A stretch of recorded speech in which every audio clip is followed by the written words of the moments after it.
So what is a better option for vascular malformation treatment? Glue or ethanol? Let's quick check it. So let's first understand there are two kind of blood vessel in our body. One is called artery, which carries oxygenated blood, and the velocity of the blood inside the artery is very high, so it contains thick wall. Another vessel is called vein, which carries deoxygenated blood, and velocity is very low inside the vein, so its wall is very thin. And these arteries and veins, they join together with the capillary network, and capillary network is very important to reduce the pressure from the arterial side. It prevent transfer of the high pressure towards the vein. Now what happened in the vascular malformation? This capillary network is missing, and these arteries and veins directly join together, and this junction is called nidus. Now in vascular malformation, these nidus contain embryological characteristic intima. So if you don't destroy this intima, it is going to recur into the future. Now let's check it what happened into glue embolization.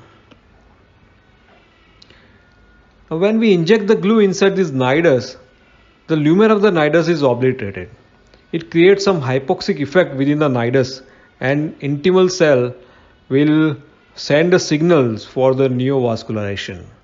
And that's why into the future, new vessels develop, and ultimately there is a high chances of recurrence of the vascular malformation lesion into the future if it is treated with only glue embolization. Now what happened with the absolute ethanol embolization?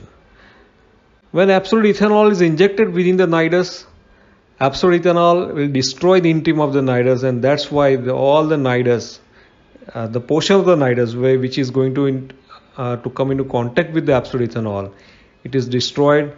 Ultimately, entire lesion is destroyed, and there is no chance of recurrence into the future.